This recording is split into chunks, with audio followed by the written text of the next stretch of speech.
Owen Barrett knew he needed money. His rent was already past due, his old truck had started throwing a warning light he could not afford to chase, and on that particular morning he had just enough left in his account to carry him a few more days. So when he found a black leather wallet under a table in a small coffee shop and saw that it belonged to Vivian Ashcroft, the billionaire who ran an empire worth tens of billions of dollars, he understood perfectly well why she slid a check across the table toward him. Owen only looked at the number, pushed it back, and said one sentence that silenced the room. "I returned your wallet. I don't sell my decency." If you believe dignity is sometimes worth more than money, subscribe to this channel and watch how one refusal changed absolutely everything. I have watched a great many mornings settle over Chicago, and I can tell you that the cold ones in early spring are the least forgiving. Rain came sideways off the lake that day, thin and gray, the kind that soaks a work jacket before a man notices it is happening. Owen Barrett had been awake since 4, had spent 3 hours rewiring a control panel in the back of a family-owned print shop on the west side, and had finished the job the way he always did, which was completely. Then the owner had stood in the doorway wringing his hands and asking whether payment could wait until the 15th, because a big client had gone quiet on him too. I knew what Owen was thinking in that moment, because I know the arithmetic that lives behind a tired man's eyes. He said yes anyway, told the man to call him if the panel hiccuped again, and walked out into the rain with $420 still owed to him. His phone buzzed on the walk to the truck, and the notification told him what he already suspected. The balance in his checking account had dropped below $100, and the automatic payment for his daughter's health insurance was scheduled to hit in 9 days.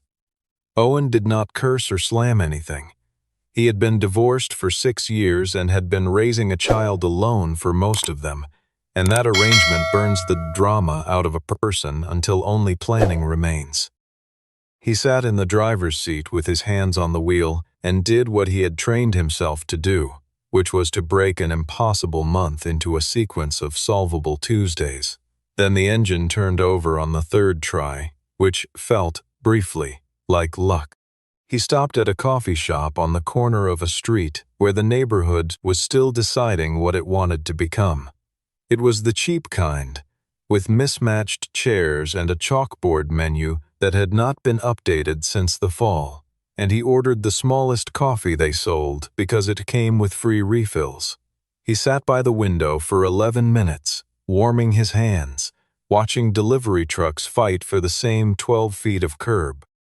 He thought about the $1,800 he owed on a credit card from a winter when the furnace in his apartment had failed, and about the note the building manager had slipped under his door. Then he stood, pulled his hood up, and noticed something dark against the leg of the table beside him.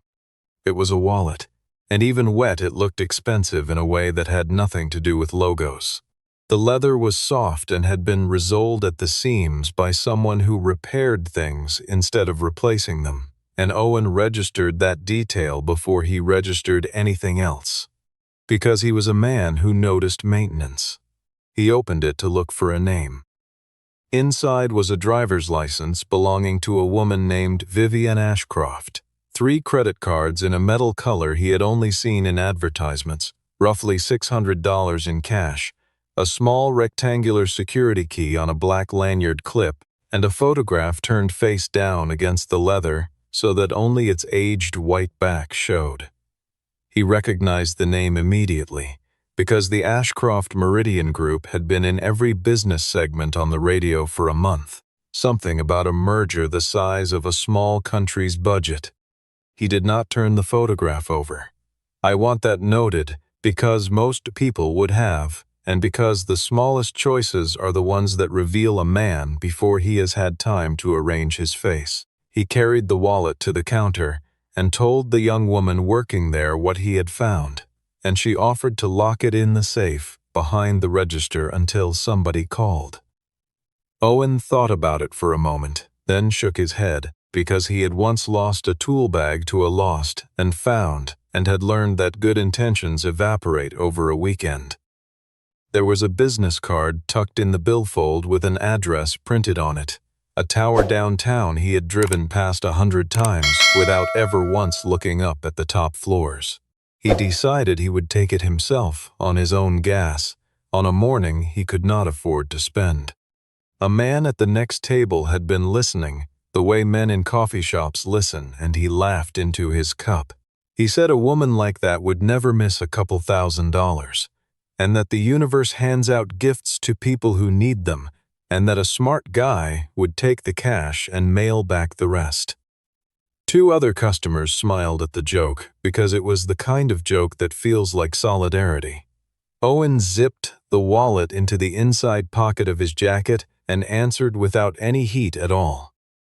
"But I'd know," he said, and then he walked out into the rain, and I swear the room went a little quieter than the weather could explain.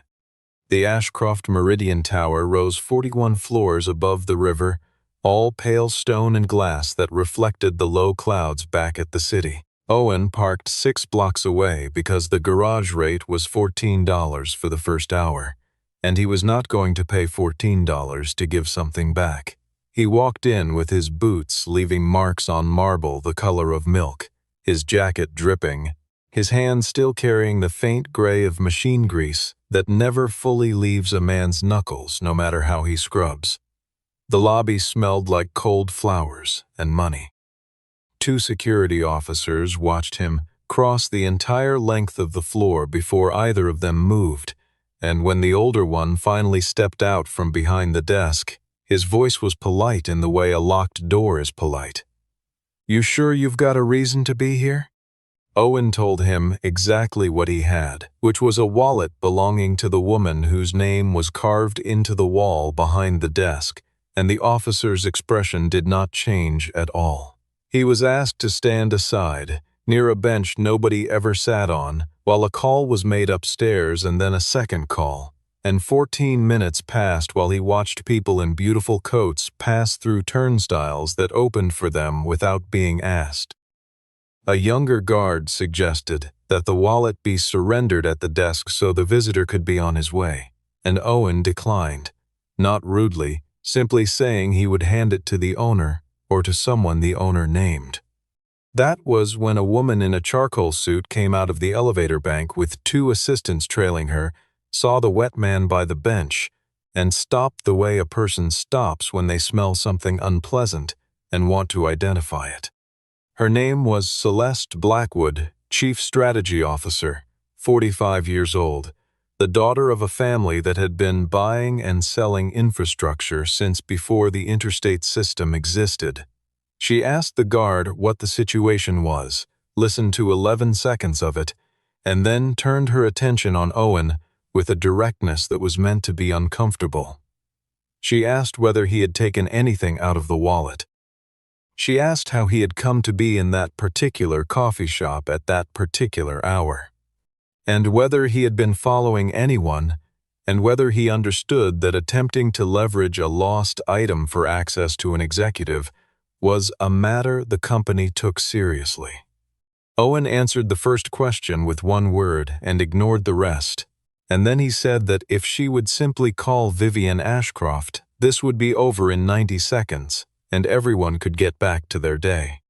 Upstairs, the woman in question had just discovered the wallet was gone, and I can tell you the panic in her chest had nothing to do with the money. Vivian Ashcroft was 42, had run the company for 5 years since her father's death, and had spent those 5 years learning that a chief executive is never allowed to look frightened. She came down herself, which no one had expected, and she came fast, and the elevator doors opened on a lobby that had gone strangely silent. She crossed the marble in shoes worth more than Owen's truck and stopped in front of a man who smelled like rain and solder, and she held out her hand without a word. He put the wallet into it. She checked it right there, standing up, in front of the guards and her own executives, which was itself a kind of confession about how much it mattered. The cash was there. The cards were there. The photograph was there. still turned face down, still untouched, and something in her shoulders released when she saw it. And then her thumb found the small rectangular security key on its clip, and she closed her eyes for 1 full second, and I watched a woman who negotiated with governments allow herself a single human breath. "Where did you find it?" she asked, and he told her plainly, no embellishment, no story built to sound heroic. Celeste, standing 3 feet behind her, was watching Owen's face with an intensity that had nothing to do with gratitude. Vivian asked for his name and he gave it. She asked what he did, and he said he maintained industrial electrical systems, mostly on contract, mostly for small operations. She looked at his jacket, at the frayed cuff, at the water still beating on his shoulders, and then she turned to her assistant and said a number out loud in a voice that expected the matter to be concluded. A checkbook appeared. A pen moved. She wrote it herself, which she believed was a courtesy, and she set it on the flat top of the security desk and pushed it toward him with 2 fingers. $50,000. I want you to understand what that number meant to the man standing there in wet boots. It meant the $1,800 on the card and the $4,000 still owed to a hospital from a night 3 years ago. It meant new tires, a rebuilt transmission, and the deposit on a place with a second bedroom that actually had a window. It meant 12 months of not lying awake doing arithmetic at 2 in the morning, and it meant a summer where his daughter could go to the science camp on the flyer that had been pinned to his refrigerator since February. Owen looked at that check for a long time. Everyone in the lobby assumed they were watching a man overcome by good fortune, and they were wrong. He put 1 finger on the edge of the paper and slid it back across the desk. "I didn't do $50,000 worth of anything," he said. Vivian did not move for a moment, and then she said quietly that he had no idea what he had just returned or what it was worth to her. Owen nodded once and answered that she might well be right about that, but that he understood perfectly why he had returned it, and those were 2 different subjects.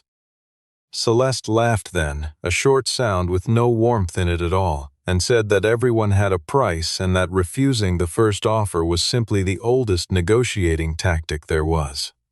Owen turned his head and looked at her the way a man looks at a corroded connection he has seen fail before. "Not everybody lives like that," he said. Then he zipped his jacket, thanked the guard who had made him stand by the bench, and walked toward the revolving door with the check still lying on the desk behind him like something spilled. Vivian stood holding her recovered wallet and did not call after him, because in her entire adult life she had never once needed a sentence for that situation, and did not have one ready. Behind her, the elevator opened and an older man stepped out, 64 years old, silver-haired, carrying a leather folio under his arm. Nolan Pierce had advised the Ashcroft family for 30 years and had earned the right to say uncomfortable things to the people who signed his contracts. He saw the back of the departing man for perhaps 2 seconds before the door swept him out into the rain, and he stopped walking entirely. "Where," he said, mostly to himself, "have I met that man before?" Upstairs, in a conference room with a view of the whole Gray Lake, Vivian set the security key on the table and let the room look at it. It was not a badge or a building pass. It was a hardware authentication device, one of only 3 in existence, and it was the second of 2 factors required to open an encrypted archive holding every document connected to the acquisition the company had spent 19 months building. Purchase price models, regulatory exposure, the private valuations of 4 competitors, the names of every executive who had quietly agreed to stay on. If that key had reached a rival, or a journalist, or an investor with a short position and no conscience, the damage would have been measured in billions and the deal would have died on the table. Celeste moved immediately, which is a thing worth remembering later. She proposed replacing the entire authentication architecture within 72 hours, retiring all existing keys, and rebuilding access permissions from scratch under an emergency mandate that would, incidentally, route through her own office.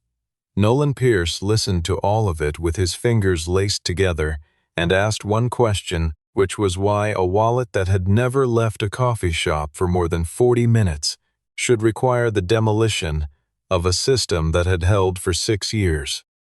Celeste said that was precisely the kind of complacency that destroyed companies. Nolan said nothing further, but he wrote something in his folio, and I noticed that he underlined it twice. Vivian heard almost none of it. She was thinking about a man with grease on his knuckles who had looked at $50,000 the way a starving person looks at bread and then pushed it away. In her world, gratitude was a transaction, loyalty was a line item, and every kindness she had received in 20 years of business had eventually presented an invoice. She had built an entire operating philosophy on that assumption, and it had never once failed her. Now there was a data point that would not fit, and Vivian Ashcroft had never in her life been able to leave an anomaly alone. She picked up the wallet and finally turned over the photograph inside, and she looked at it for a while with the door closed. 9 miles away, Owen's day continued to be a day.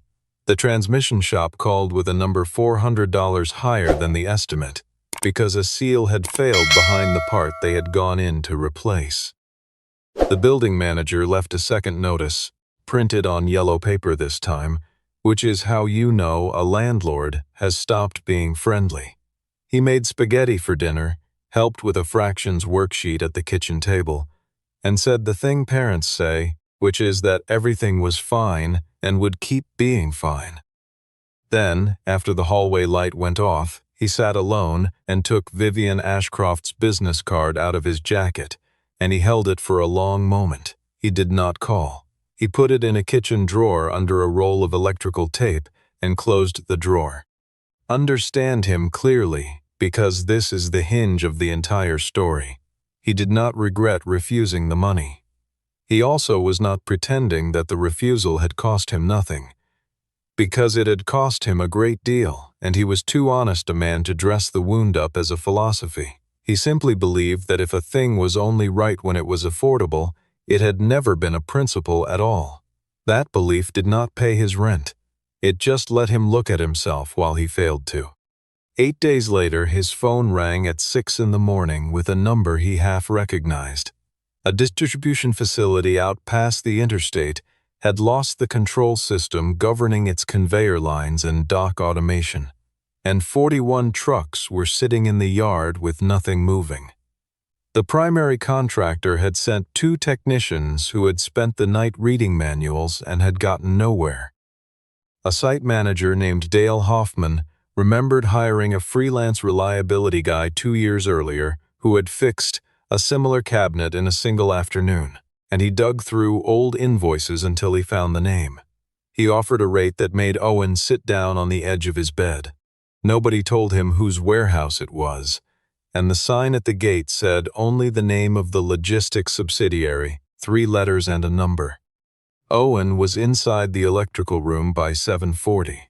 He opened the main enclosure, put a light on the bus, and stood there reading the layout the way other people read a paragraph. He found the fault in 19 minutes, a burned interposing relay, and a control transformer running hotter than anything in that cabinet had any business running. But it was the drawing taped to the inside of the door that made him stop moving entirely, because it showed him something worse than a breakdown. He traced 2 lines with his finger, then a third, and then he turned around. "Who approved this retrofit?" he asked. Dale checked the panel schedule and read the approval block out loud. The design had been signed off, budget and specification both, by the Office of the Chief Strategy Officer, Celeste Blackwood. Owen did not react in any way a person watching him would have noticed. He turned back to the enclosure and looked again at what he had already seen, because he wanted very badly to be wrong. He was not wrong. Somebody had consolidated the protective circuits in a way that no experienced engineer on this earth should ever have allowed to leave a drafting table. The problem was elegant in the worst possible way. The redundant protection that was supposed to catch a failure in the primary system had been rerouted so that it drew from the same control power and passed through the same monitoring relay as the equipment it was meant to protect. On paper, it looked cleaner, and it had cost roughly $90,000 less to install across the site. In practice, it meant that a single upstream fault could take out both the system and the safeguard designed to notice the system had failed, and nothing would report anything until product stopped moving or something started smoking. Owen had seen the same arrangement once before in a plant in Ohio, 11 months before that plant had a very bad night. This was not carelessness. Carelessness is random, and this was consistent across every panel he checked. He got the lines running by 2 in the afternoon, replaced what could be replaced from the parts crib, and jumpered nothing, because he did not do that. Then Dale brought him the completion form with the line at the bottom, certifying the system as fully compliant and safe for continuous operation, and Owen set down his pen. He said he would sign for the repair he had performed, and would not sign for the design he had not been asked to review. Dale, who had a family and a supervisor, asked him quietly to please just initial it. Owen said he would write a memo instead, in detail, addressed to whoever wanted to read it. That was the exact moment a black car came through the yard gate. Celeste Blackwood crossed the warehouse floor in shoes that were not made for warehouse floors and recognized him before she had covered half the distance. "The wallet man," she said, and made the 2 words sound like a diagnosis. She asked why a freelance electrician was interrogating the engineering department of a company with a market capitalization of $31 billion. She suggested that his opinion had been formed in 19 minutes and that the design had been reviewed by 3 firms whose partners he could not afford to have lunch with. Owen did not raise his voice, because raising your voice is how you lose an argument you happen to be winning. He tapped the drawing taped to the cabinet door. "I don't care what the company is worth," he said. "Electricity doesn't read the financial press." She told the site manager to escort him out. She said, loudly enough for the 4 people pretending not to listen, that he had enjoyed his 15 minutes and should be careful not to mistake them for an invitation to belong somewhere he did not. Owen packed his tools without hurrying, coiled his leads, wiped down the bench, and left the electrical room cleaner than he had found it, which is a habit and also, sometimes, a message. On his way past her, he set 2 folded pages on top of the completion form, 4 paragraphs and a hand-drawn 1-line diagram, no accusations, nothing but the observation and its consequence. "You can put me out," he said. "You can't put the problem out." Vivienne arrived 90 minutes later because a shutdown at a primary node was the kind of thing a chief executive drives to see. She was told the lines were moving again, and she asked who had done it, and Dale, to his lasting credit, told her the truth, including the part about the memo and the part about the escort. She read the 4 paragraphs standing in the middle of the electrical room with her coat still buttoned. She did not understand every technical term in it, but she understood the shape of the argument, and she understood that it had been written by a man who had already been thrown out and had gained nothing at all by writing it. Then she asked Celeste, in front of 2 vice presidents, why she had removed the only person on the property who had been able to fix anything. Celeste's answer was smooth and it was good. She said the man had returned a wallet, been offered an extraordinary reward, refused it theatrically, and then appeared 8 days later inside a company facility asking questions about internal approvals. She asked, reasonably, what that sequence looked like from the outside. She said that people who want access always arrive holding something they have generously decided not to steal. And I will tell you honestly that Vivienne felt the argument land because it was built from her own instincts, the ones that had kept her alive in rooms full of people who smiled at her funerals. She said nothing that afternoon. She took the memo with her. That night, Nolan Pierce sat in an office on the 38th floor with a search running against 14 years of vendor and personnel records. Because a man who has spent 30 years around powerful families learns to trust the itch of a familiar face. He found it at 11:20. The name attached to a set of commissioning documents from a decade earlier on a control systems project that had built two of Ashcroft Meridian's original sorting hubs. Owen Barrett, Senior Reliability Engineer, Halcyon Industrial Systems. Nolan read the next entry twice, then closed his laptop and looked out at the lights. Because Halcyon had been very good and Owen had left it 7 years ago, in the middle of a scandal that had ended several careers, and the file said his had been one of them. Here is what happened 7 years ago, and it is simpler and uglier than the file suggests. Owen was 31 and being groomed for a directorship, and during a routine review, he found that certification reports on a series of switchgear installations had been signed off on tests that had never been performed. The contract was worth $200 million, and the schedule had slipped, and someone above him had made the decision that paper could move faster than crews could. Owen refused to sign. A regional manager signed in his place, and for 4 months nothing happened. Then a fire at a client's facility put 2 men in a hospital. An investigation began, and the internal document trail was quietly rearranged so that the reviewing engineer of record appeared to be the man who had waved it through. There was never enough for a criminal case against anyone, which is the usual outcome when the paperwork is the crime. But there was more than enough for an industry to make up its mind. He was never formally charged and never formally cleared, and in a field where a man's name is his only collateral, that is a sentence without a trial. He resigned before they could decide what to do with him. His marriage, already thin, did not survive the year of legal letters and silence, and he came out the other side with a toolbox, a truck, a child, and a set of principles that had cost him everything, and that he had somehow decided to keep anyway. He was not a secret genius. He was not a rich man in disguise. He was a very good engineer whom the machine had chewed once already. Vivian read all of it in a summary Nolan put in front of her, and then she asked Owen to come to her office. He came in his work clothes because he had come between 2 jobs, and he sat across from a desk that had belonged to her father. She put the summary on the wood and asked him directly whether he had signed those reports.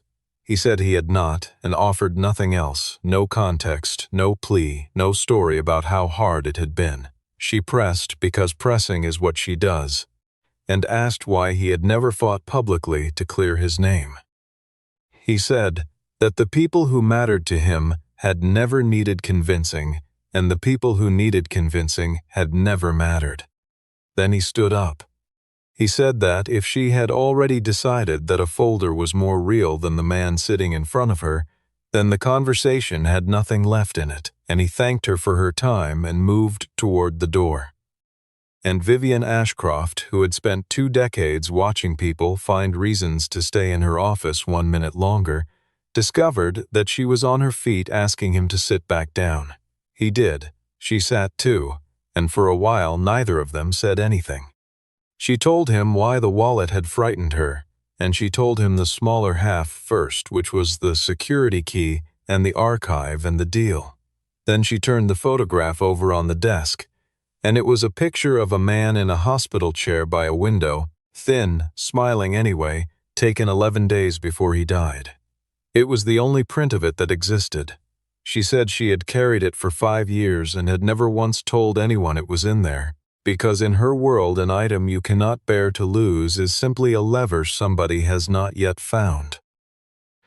Owen looked at the photograph and did not touch it, the same way he had not turned it over in the coffee shop, and something in her chest shifted at that. Then she made an offer, and she was careful with it. Not a reward, not a gift. A paid engagement, 90 days, market rate, to conduct an independent technical review of critical infrastructure across the company's 4 primary hubs, reporting to her and to the audit committee.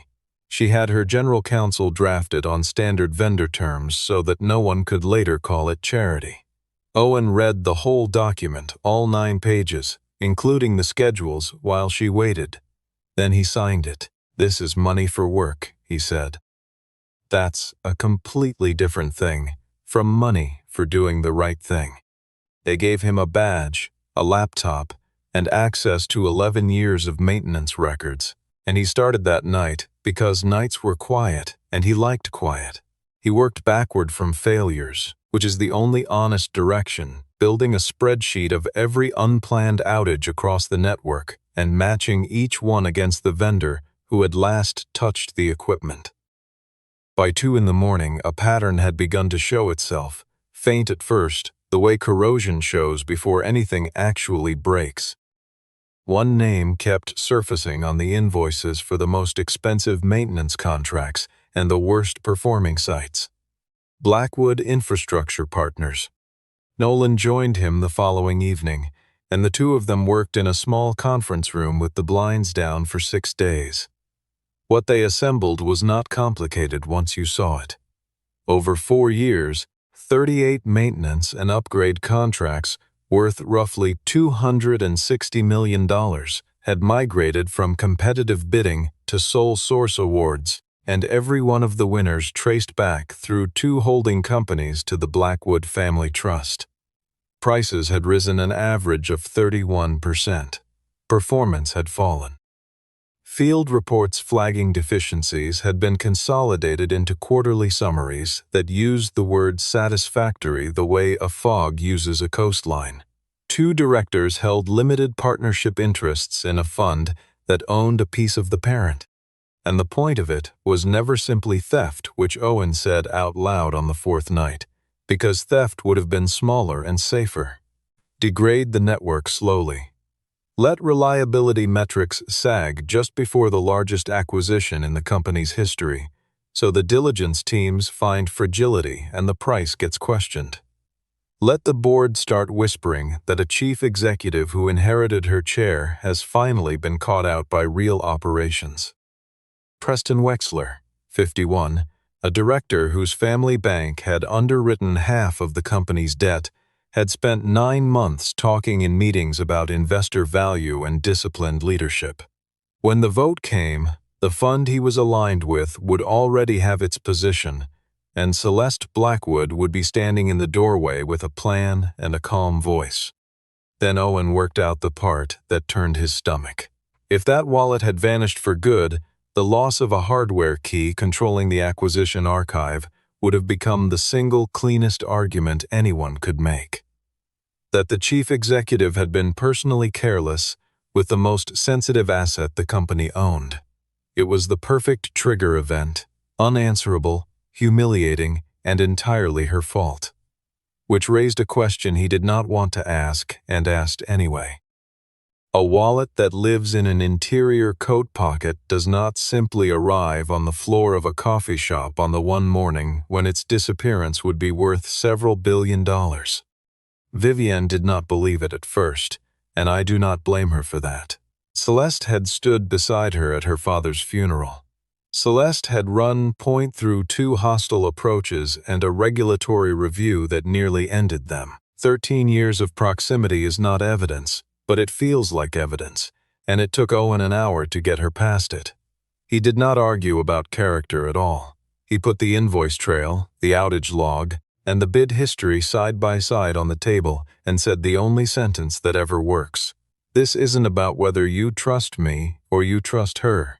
Trust the data. Celeste, of course, learned that someone was pulling vendor records because she had built the reporting systems that logged such queries. She did not confront anyone. She waited for the regular board meeting, and then, under a routine agenda item about consultant engagements, she distributed a folder to every seat at the table. 7-year-old clippings, the Halcyon investigation, a photograph of a burned switch room. She let them read for a full minute before she spoke. "Our chief executive," she said pleasantly, "has placed the future of this company in the hands of a man who could not hold on to his own career. It was a good strike, and it went exactly where she aimed it, which was the softest place Owen had. Vivienne felt the temperature of the room change around her.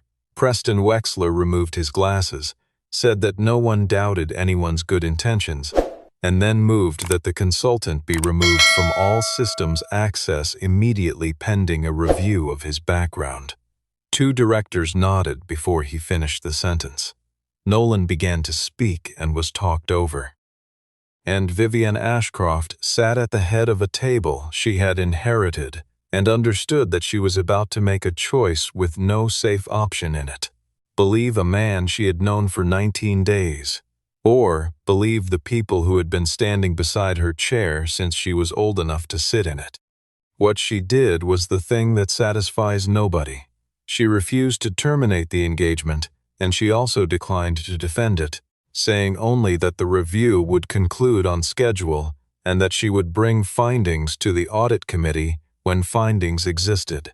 It was the correct decision for a chief executive with an incomplete file. It was a miserable decision for the man who had written that file, and when Owen heard about it that evening, he understood precisely where he stood, which was outside, holding a badge somebody could still take away. He came up to the 38th floor and set the badge on the corner of her desk. She started to explain about timing and about how a premature accusation against a sitting officer would give the other side a defamation claim and a martyr. And all of it was true, and he let her finish. Then he told her he was not angry and he was not asking her to choose him. "I don't need you to believe me," he said. "I just need you to check what I showed you." He left the laptop, the folder index, and a 2-page summary of where to look, and then he went home and got up at 5 and drove to a machine shop in Cicero to rebuild a starter panel for $1,100, because his rent was still late and principals do not accrue interest. For 9 days it looked like Celeste had won. The board scheduled a special session on governance. Preston circulated a restructuring memo that quietly proposed splitting the chief executive's authority between 2 committees. Celeste began sitting in the second chair at meetings she had never attended, correcting people gently, using the word transition in sentences where it did not belong. In private, she told a colleague that sentiment was the most expensive habit an executive could have. Then 3 things came apart in the same week. The first was Nolan, who went looking for the raw field submissions Owen had preserved in accordance with the retention policy nobody ever reads, and found that 91 technical reports had been altered after the site engineers submitted them. Deficiency codes downgraded, recommended replacements deleted. Every edit carried a timestamp and an administrator credential, and every one of those credentials belonged to the strategy office. The second was Vivienne herself, alone at 11 at night with the security key in her hand, finally reading the thing she had never had a reason to read, the authentication log the key maintained. It recorded not only successful sessions but attempts. There had been 4 failed attempts against her credentials in the 11 days before the wallet went missing, all from inside the building, all at hours when the executive floor was empty. She sat very still with that for a long time. The third was a name.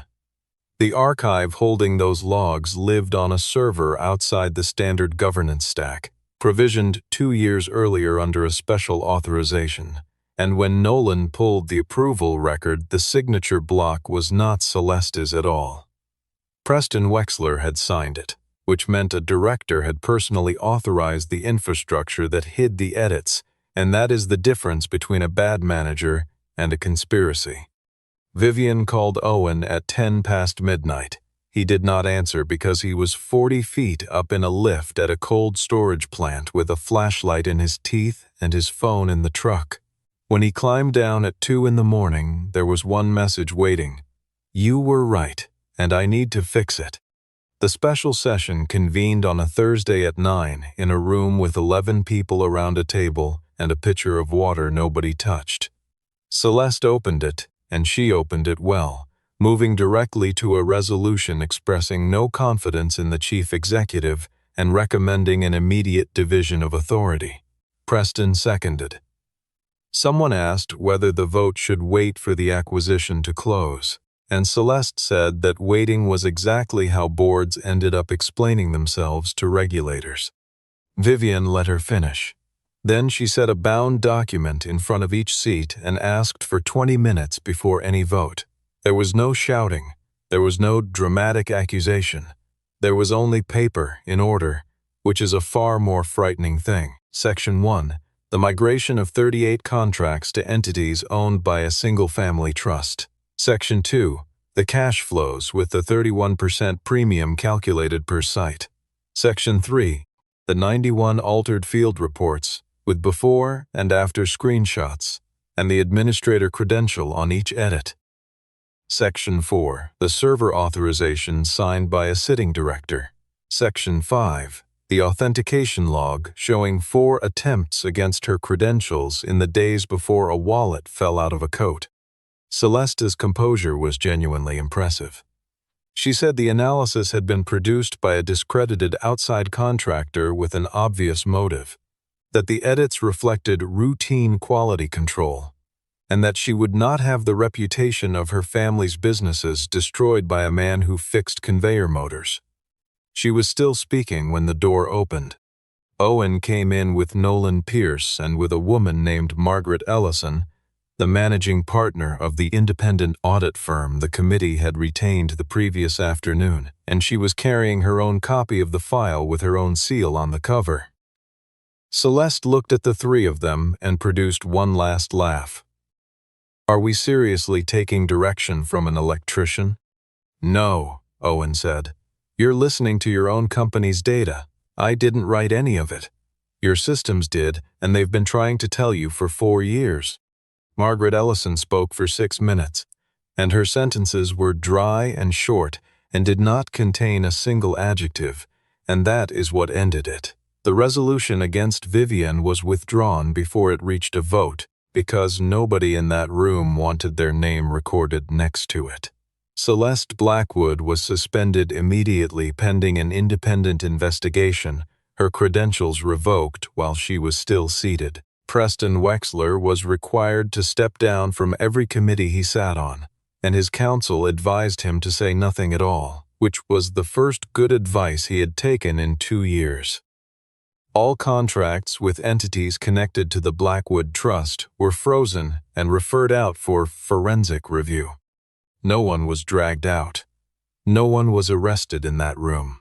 2 people who had spent their entire lives believing that money and position were the only real instruments of power were dismantled, quietly, by a folder of things that had already happened and had simply never been looked at in the right order. 3 weeks later, Vivian Ashcroft walked into a coffee shop with mismatched chairs on a corner where the neighborhood was still deciding what it wanted to be, and she sat down across from Owen at the same table where a wallet had once rested against a chair leg. She ordered the small coffee because it came with free refills, and she said so, and he laughed at that before he could stop himself. Then she put an envelope on the table between them. He looked at it for a moment. "If that's another check for $50,000. "It isn't," she said. Inside was an offer of employment. Director of Operational Integrity, Ashcroft Meridian Group, a position that had not existed 6 weeks earlier, reporting simultaneously to the chief executive and to the audit committee, with authority over technical review across every facility the company owned. The salary was substantial, and it was not extravagant.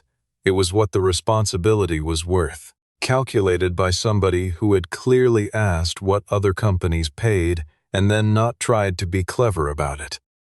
There was a relocation allowance he did not need and a benefit schedule he read twice, because a man who has priced his daughter's insurance every month for 6 years reads that page slowly. "Is this a reward?" he asked. She shook her head. "The reward was what I tried to pay you for what you did. This is a job I want to pay you for what you can do. They aren't the same, and I understand the difference now, which is more than I could have said in March." He did not accept it there. He took the pages home, read all 22 of them over 2 evenings, and came back with a pen and one condition, written in the margin in engineer's block capitals. The office had to have the authority to say no, not to recommend, not to escalate, not to flag for consideration. The authority to stop work, in writing, and to have that refusal recorded and reported to the audit committee even when it was inconvenient, even when it cost money, and even when the person being told no was the chief executive herself. Vivian read the margin, and she smiled, and it was not a boardroom smile. "That," she said, "is exactly why I want you." He signed. He also negotiated a start date 3 weeks out, because he had 4 small clients on his books, including a print shop on the west side that still owed him $420, and he was not going to leave any of them with a half-finished panel. She told him later that the 3 weeks convinced her more than the condition in the margin had. 8 months on, the changes are unglamorous and they are real. Every critical system in the network is now inspected by an engineer who does not report to the department that owns the budget. Contractors are evaluated on failure data instead of relationships. A technician in a warehouse in Joliet can file a deficiency report that lands in front of the audit committee without passing through the manager it might embarrass, and 2 of them have, and nobody lost a job for it. The independent investigation concluded the referrals went where referrals go, and the acquisition closed at a valuation 4% higher than the original model, largely because the reliability numbers had stopped lying. Owen moved into an apartment with a second bedroom that has an actual window. He still drives a truck with 200,000 miles on it, still keeps his tools in the same scarred red box, still makes spaghetti on Wednesdays. He did not become the wealthiest man in any room he walks into. He became the man the room stops talking over. Vivian changed too, in quieter ways. She stopped reaching for a checkbook as her first response to anything human. She learned, at 42, that loyalty you purchase and trust you build are not the same commodity wearing different clothes, and that only one of them holds when the pressure comes. One afternoon she asked him whether, knowing everything, he would still have pushed that check back across the desk. "Absolutely," he said, "even knowing how hard the next few months would be. Especially knowing," he said. The wallet sits on the corner of her desk now, retired, holding nothing but the photograph of a man in a hospital chair by a window. Tucked behind it is a folded scrap of paper Owen had slipped inside on the morning he brought it back, which she found later and never mentioned. 2 words, in block capitals. Nothing missing. She looks at it sometimes between meetings, and she smiles, because she finally understands that what she nearly lost that rainy morning was never the money, or the leather, or the key. It was the ability to believe there are still people in this world who simply are not for sale.